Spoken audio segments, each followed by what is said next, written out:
Hello student, कैसे हैं आप लोग। फिर से एक बार आपका अपना यूट्यूब चैनल बेसिक समझ में स्वागत है। आज हम एक बहुत ही इम्पोर्टेंट बहुत ही कितना इम्पोर्टेंट है ये बता ही नहीं सकता। आप लोगों के लिए तो बहुत इम्पोर्टेंट है। हैशटैग जितना हैशटैग लगा लो, ठीक है। आप मुझे मात्र 5 मिनट वीडियो को बिना स्किप किए देख लेना। उसके बाद आपको खुद ही पता लग जाएगा कि ये वीडियो कितना इम्पोर्टेंट है आपके लिए, ठीक है। देखिए, इसमें मैं करने क्या वाला हूँ, जैसा कि आप थंबनेल देख चुके होंगे कि इसमें होने क्या वाला है, ठीक है। तो 100 नंबर का पेपर होता है ना मैथ में। कक्षा 12 में मैथ का पेपर कितने नंबर का होता है? 100 नंबर का होता है, ठीक है। फिलहाल मैं बता दूँ, मैं 96 तक मैथ में लाया हूँ। ये मेरा 10th का नंबर है, 10th में आया था मेरा 96। फ़िलहाल 50 आउट ऑफ 48 में लाया हूँ बीएससी में। मैं इंटर में भी मेरा ठीक ठाक रहा है। केमिस्ट्री में मेरा 83। ये सब जानने की जरूरत नहीं, मैं रिजल्ट अपना छोड़ दूंगा। मोस्ट इम्पोर्टेंट बात ये है कि आप 90 प्लस मैथ में कैसे ला सकते हैं, ठीक है। आइए देखते हैं। देखिए, कुछ इतनी इम्पोर्टेंट बात लिखा हूँ जिस 12th बोर्ड एग्जाम वालों को तो जानना अति आवश्यक है। जैसे पहला क्या है, ये अगले 2 माह पूरे साल का अमृत है भाई। इस 2 महीने वाली अमृत रूपी समय को जिसने सदुपयोग कर लिया ना, वो जीवन भर याद रखेगा, जीवन भर। जैसे मेरा 10th में मैं टॉपर रह चुका हूँ, 92.16% रहा है। तो कहने में कितना मज़ा आ रहा है, लेकिन वही आपका मार्क्स आ जाए 50 60, तो किसी कहने से भी शर्मा होगा किसी को, ठीक है। तो इन सब बातों को इग्नोर करते हुए ये ध्यान देना है कि अब ये 2 महीना कहीं नहीं जाना चाहिए, बस आपके लिए अमृत है। दूसरी बात भाई, असली खिलाड़ी वही होता है जो मौका पे चौका मारता है। आप छक्का मार के दिखाओ, मेहनत मेहनत मेहनत।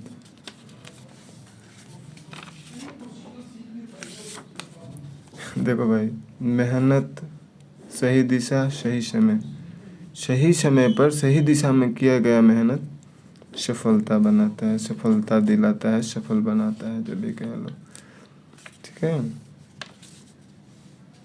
अभी भी समय है भाई, लग जाओ। चलो, इतना तो कोई स्किप कर दिया होगा, मुझे पता है। देखिए, इस वीडियो को यदि पूरा आप देख लेते हैं, 90 प्लस लाने से आपको मैथ में कोई नहीं रोक सकता। आपको चैप्टर वाइज क्या करना है, चैप्टर वाइज आपको मोस्ट इम्पोर्टेंट जो सबसे इम्पोर्टेंट क्वेश्चन है उसको मैं बताऊंगा। सिलेबस में क्या है आपको पता होना चाहिए। सिलेबस नहीं है, सिलेबस के साथ साथ मोस्ट इम्पोर्टेंट क्वेश्चन जो है वो है। देखिए, प्रश्नावली पहला प्रश्नावली किसी को पता है क्या है? संबंध एवं फलन कितने नंबर का आता है? 5 से 10 नंबर का आता है।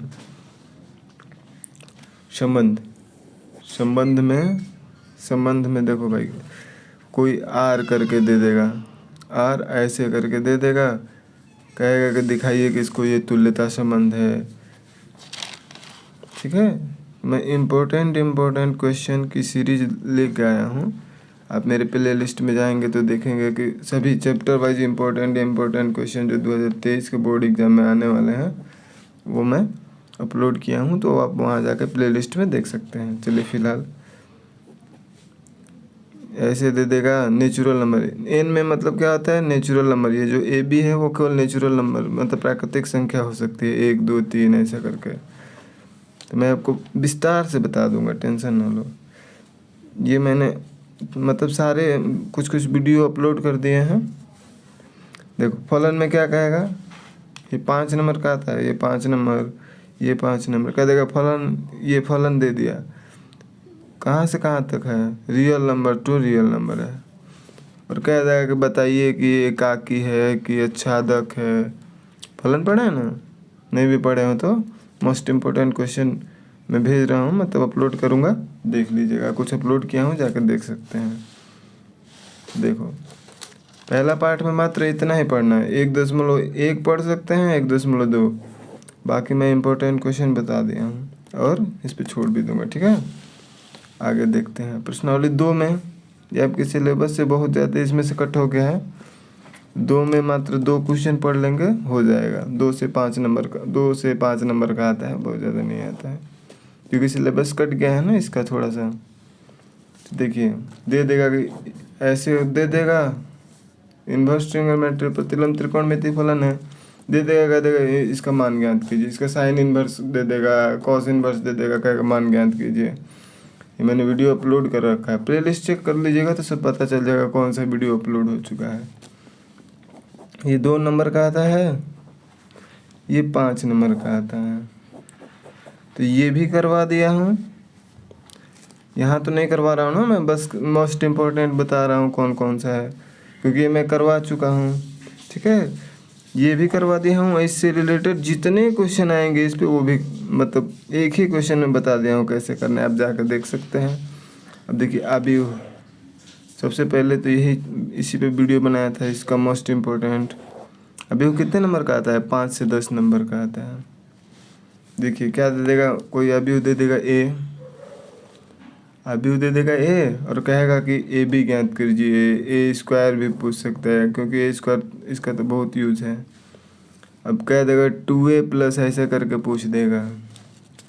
दूसरा क्वेश्चन देखो भाई, और एक्स्ट्रा पढ़ो ना पढ़ो, पहले बता दो एनसीईआरटी से बाहर आपके मैथ में कुछ नहीं आता है पेपर में। एनसीईआरटी पढ़ लो, हो गया मैथ, ठीक है। पेपर के टाइम में बहुत दूसरी तीसरी बुक मत पढ़ने लग जाना, ठीक है। तो अब दूसरा क्वेश्चन कैसे पूछेगा कि अभी दे देगा, कह देगा इसको सिद्ध कीजिए। केवल ये भी क्वेश्चन कर लेते हैं, आपका काम हो जाएगा। फिर कहेगा कि एक अभी दे देगा, कह देगा कि सममित और विषम सममित अभिव्यु में के योगफल के रूप में इसको व्यक्त कीजिए, ठीक है। तो ये सब मैंने करवा रखा है, ये तो मोस्ट इम्पोर्टेंट है। इससे और भी इम्पोर्टेंट क्वेश्चन मैंने अपलोड कर रखा है, ठीक है। देखो प्रश्नावली 4 सारणिक है भाई, अभी और सारणिक मिला के, अभी और सारणिक इतना इजी चैप्टर है कि 20 नंबर फिक्स कर लोगे, यहाँ से 20 नंबर आराम से आ जाएगा, ठीक है। अभी में क्या आता है क्वेश्चन देख सकते हैं, अभी दे देगा, कह देगा कि सिद्ध कीजिए ये। फिर गुणधर्म वाला आता है एक, कितना है 4.2, उस पर 2-4 इम्पोर्टेंट क्वेश्चन है, वो मैंने करा दिया है, जाकर देख सकते हैं आप। ये तो जो छोड़ के जाएगा वो पछताएगा। 5 नंबर ये 2 नंबर का आता है। 5 नंबर ये 8 नंबर का आता है, ये समीकरण निकाय को हल करना, मैंने हल करा दिया है, ठीक है। ये भी आता है 8 नंबर का, ए इन्वर्स ज्ञात करना। कोई अभी दे देगा 3/3 कोटि का और कह देगा कि ए इन्वर्स ज्ञात कीजिए। ए इन्वर्स बराबर क्या आता है, थोड़ा माइंड करा दो, एडजॉइंट कैसे निकालना है मैं पूरा बता रखा हूँ, ठीक है। तो इसमें जितना लिखा हूँ वो छोड़ के जाओगे पछताओगे, उतना पढ़ लेते हो आराम से, आपका 80-90 आ जाएगा, ठीक है। देखिए 5 नंबर, 5वीं प्रश्नावली क्या है, सातत्य एवं अवकलनीयता 5.1 चैप्टर वाइज बता दे रहे हैं। इसमें से कंटिन्यूटी, कोई फलन एफ दे देगा, ऐसे करके देता है ना, एक यहाँ लिख देगा, एक यहाँ लिख देगा, इसकी कंडीशन लिख देगा, कहेगा कि इसकी कंटिन्यूटी चेक कीजिए कि x बराबर 2 पर फलन संतत है कि नहीं है। 5 नंबर का आता है। दूसरा उसके बाद देखो 5.1 के बाद 5.5, इसके बीच में पढ़ना मूर्खता है पेपर के समय में, ठीक है। वो प्रैक्टिस के लिए है, पेपर में यहीं से आता है। 5.1 से ये वाला आएगा, कंटिन्यूटी वाला आता है। मैं इस पे 2-4 जितना इम्पोर्टेंट क्वेश्चन है, इधर का तो मैंने अपलोड कर रखा है, ठीक है, जाकर प्लेलिस्ट में चेक कर सकते हो, और इधर का बाकी मैं अपलोड कर दूंगा, ठीक है। देखो 5.5 में ये 5-5 नंबर का आता है। देखो प्रश्नावली 5 से 2 क्वेश्चन तो फिक्स है, यानी कि 5 दूनी 10 नंबर तो आना ही आना है। x के सापेक्ष अब ऐसा वाला फलन, एक क्वेश्चन ये देख लीजिए, एक क्वेश्चन ये देख लीजिए,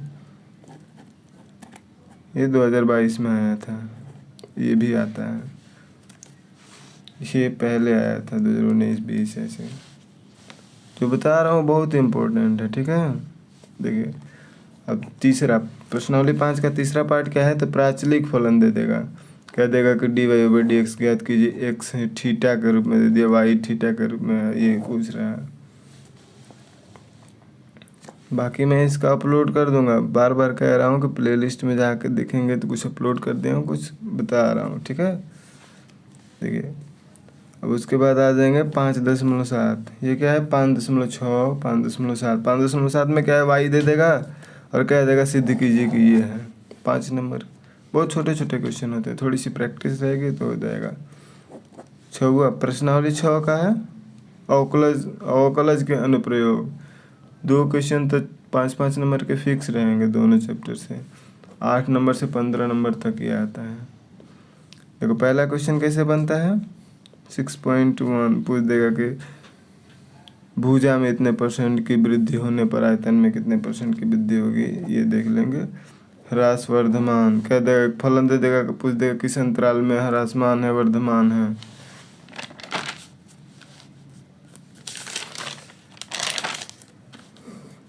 उसके बाद क्वेश्चन पढ़ेंगे, ये प्रवणता वाला है। कह देगा कि ये y दिया है, स्पर्श रेखा का समीकरण कंडीशन दे देगा। उसके बाद सन्निकट वाला है, कह देगा इसका सन्निकट मान ज्ञात कीजिए। ये तो बहुत इम्पोर्टेंट है, 2023 में यही ना आ जाए।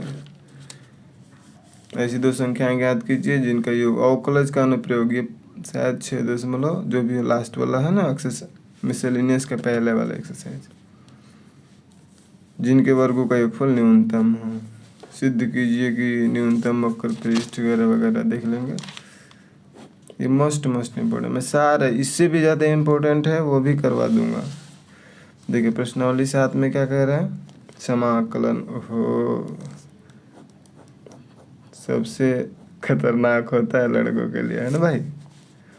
तो देखो इसमें दिमाग नहीं लगाओगे नंबर छोड़ दोगे। देखो निश्चित समाकलन में मैं आपको 5 से 6 क्वेश्चन करा दूंगा, जिसमें से एक पक्का आ जाएगा 8 नंबर का, गारंटेड, ठीक है। यहाँ समाकलन समझते हो ना कितना चैप्टर है, 7.11 तक है। तो निश्चित समाकलन पढ़ लोगे तो 8 नंबर फिक्स हो जाएगा। उसमें से भी मैं 5 से 6 क्वेश्चन बता दूंगा, उसी में से एक आ जाएगा, ठीक है।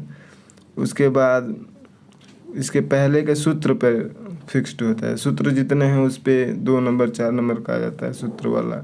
खंडशः समाकलन, ठीक है, सूत्र वाला है। देखो प्रश्नावली 8 में मात्र 1 क्वेश्चन आएगा, मात्र 1 से 2 क्वेश्चन आएगा। क्या पूछेगा, कहेगा कोई वक्र दे देगा, कह देगा इसे घेरा क्षेत्रफल ज्ञात कीजिए, और इसमें एक ही फॉर्मूले लगता है, बाकी नॉर्मली लगेगा कि sin x का समाकलन -cos x होता है, ऐसा वाला नॉर्मली लगेगा। इम्पोर्टेंट वाला एक ही सूत्र है। तो 1 से 2 क्वेश्चन, यानी कि इसका मात्र 8.1 पढ़ लेंगे तो हो जाएगा। बाकी इम्पोर्टेंट क्वेश्चन मैं करवा दूंगा, लेकिन यही पूछेगा इसमें, ठीक है। तो प्रश्नावली 9 में पहले तो कोटि तथा घात पूछेगा, इसमें 2 से 3 क्वेश्चन मैं करा दूंगा, 2 नंबर का पूछ देता है, 1 नंबर कोटि 1 नंबर घात, ठीक है। अब 9.3 जो है अवकलज, कोई वक्र दे देगा, कह देगा कि इसके कुल का अवकलज समीकरण ज्ञात कीजिए। देखो पहले पता होना चाहिए, उसके बाद आप प्रैक्टिस करते रहिए। जैसे कोटि तथा घात, इस पर आप प्रैक्टिस करते रहिए कि करणी में कभी दे देता है, पूछ देगा इसका घात बताइए, कोटि बताइए। और देखिए फिक्स होना चाहिए कि ये अवकलज समीकरण का कुल का समीकरण पूछ लेता है। उसके बाद अवकलज समीकरण 3 तरह का होता है ना, सिंपल वाला कि इधर से इधर मतलब पृथक्करण वाला, दूसरा समघाती, या तीसरा रैखिक वाला मोस्ट इम्पोर्टेंट है, ठीक है। बस ये 3 टॉपिक है, बाकी पाठ में बहुत कुछ है।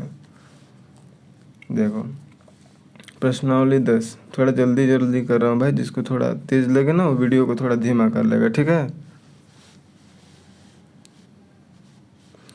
सदिश बीजगणित, समाकलन छोड़ के सारे 12th के जितने भी चैप्टर है, समाकलन और प्रायिकता छोड़ के सभी आसान है, ठीक है। इसमें छोटा सा सबसे इजी पूछता है। इसमें दे देंगे 2 बिंदु दे देगा, 2 4 6 ऐसा करके एक और दे देगा, कह देगा इसको मिलाने वाली रेखा का दिक् कोसाइन ज्ञात कीजिए। प्रक्षेप पूछ देगा। तो वेक्टर कोई सदिश है, दूसरे सदिश का प्रक्षेप ये होता है। बी कैप का सूत्र तो पता होगा, वेक्टर बी बटा में मॉड ऑफ वेक्टर बी। मापांक पूछ देगा कभी कभी, ठीक है। पूछता है कि कोई सदिश दे देगा, कह देगा कि इसके अनुदिश इकाई सदिश ज्ञात कीजिए। चाहे पूछ देगा कि इसके अनुदिश सदिश ज्ञात कीजिए जिसका नाम परिमाण 7 है 8 है ऐसा वाला। मैं सब आपको करा दूंगा, कुछ करा दिया, बार बार कह रहा हूँ। किसी सदिश के लंबवत सदिश ज्ञात करना हो तो क्या कहते हैं। मान लो वेक्टर ए है, इसके लंबवत वेक्टर ए और वेक्टर बी के लंबवत सदिश। मान लो कि इसके लंबवत सदिश मतलब क्या लेते हैं, डॉट प्रोडक्ट लेते हैं, लेकिन दोनों के लंबवत हो तो क्रॉस लेते हैं।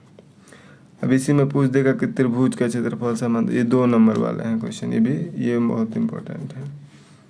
ये भी 2 नंबर का पूछा था। ये तो 5 नंबर वाला है। दर्शाइए कि बिंदु, 3 बिंदु दे दिया है, कह रहा है कि एक समकोण त्रिभुज के शीर्ष हैं, सूत्र नहीं शीर्ष।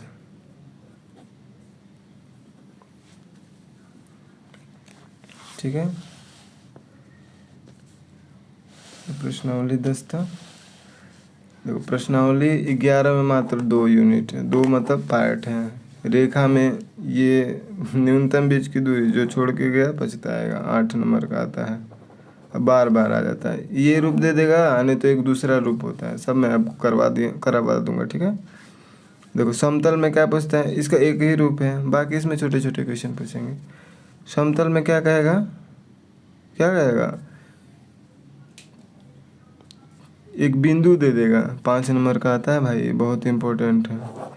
मान लो कोई बिंदु दे दिया 2 4 6 और एक समतल दे देगा x plus B Y plus C Z बराबर डी। कहेगा कि इस समतल से इस बिंदु की दूरी ज्ञात कीजिए, 5 नंबर।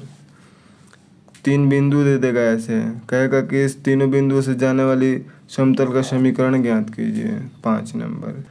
2 समतल दे देगा ऐसे, कहेगा कि इसके प्रतिच्छेद बिंदु से होकर जाने वाली समतल का समीकरण ज्ञात कीजिए जो अन्य बिंदु इतना से जाती है, 2 5 6 ऐसा दे देगा। हो गया, बस इतना ही पूछेगा। ध्यान से मेरी बातों को ध्यान से सुनेंगे ना तो इतना पढ़ना है, बाकी इसी से रिलेटेड आप प्रैक्टिस कर लीजिएगा। देखिए 12 सबसे एक क्वेश्चन मात्र, जैसे मतलब 10 12 9 10 में पढ़ते हैं ना, रेखा का समीकरण आपको पता होगा तो पूरा चैप्टर हो जाएगा। मात्र एक क्वेश्चन आता है, या तो 5 नंबर का आता है, नहीं तो 8 नंबर का आता है। क्वेश्चन सेम ही रहता है, ठीक है। 12.1 इसके बाद वाला जैसे 12.2 है वो सबसे लास्ट में पढ़िएगा, मतलब सब आपका तैयार हो जाए तब उसको पढ़िएगा, वरना की स्थिति में उसको पढ़ने की कोई ज़रूरत नहीं है, ठीक है, नहीं तो फंस जाएंगे। 13 पाठ प्रायिकता है। प्रश्नावली 13 क्या है, प्रायिकता। सबसे बेसिक क्वेश्चन पूछेगा, पी ए दे देता है, पी बी दे देता है, कह देगा घटनाएं स्वतंत्र हैं, घटनाएं परस्पर अपवर्जी हैं, पूछ देगा ये, फिर पूछ देगा पी ए यूनियन बी पूछ देगा, फिर पूछ देगा पी ए बाई बी, ऐसा कुछ। सब इम्पोर्टेंट क्वेश्चन है, 2 नंबर में जाएगा। स्वप्रतिबंध प्रायिकता, इसका दूसरा चैप्टर 13.2 13.3 के बाद नहीं पढ़ना है, ध्यान रहे। 13.2 इधर ये आ जाता है और कभी कभी ये आता है, ठीक है। तो इसमें जितने इम्पोर्टेंट क्वेश्चन है मैं सब करा दूंगा आपको, ठीक है। स्वप्रतिबंध प्रायिकता, मेरे कहने का इतना ही मतलब है कि 13.3 के आगे पढ़ने की कोई ज़रूरत, ठीक है। बाकी आपको अपना टाइम बर्बाद करना हो, सीखने के लिए पढ़ सकते हैं, लेकिन वो पेपर देने के बाद भी पढ़ सकते हैं। मार्क्स अच्छा आ जाए बहुत बढ़िया है। सीखने के लिए पढ़ ही रहे हो कब से, 6 महीने 7 महीने से, ठीक है। बाकी कोई भी डाउट हो, कोई भी आपका डाउट हो तो कमेंट जरूर से जरूर कीजिए। यदि वीडियो अच्छा लगा हो तो वीडियो को लाइक कीजिए, अपने दोस्तों के साथ शेयर कीजिए। और इम्पोर्टेंट पे मैं जो इम्पोर्टेंट क्वेश्चन होते हैं वो आता रहता हूँ, तो चैनल को जरूर से जरूर सब्सक्राइब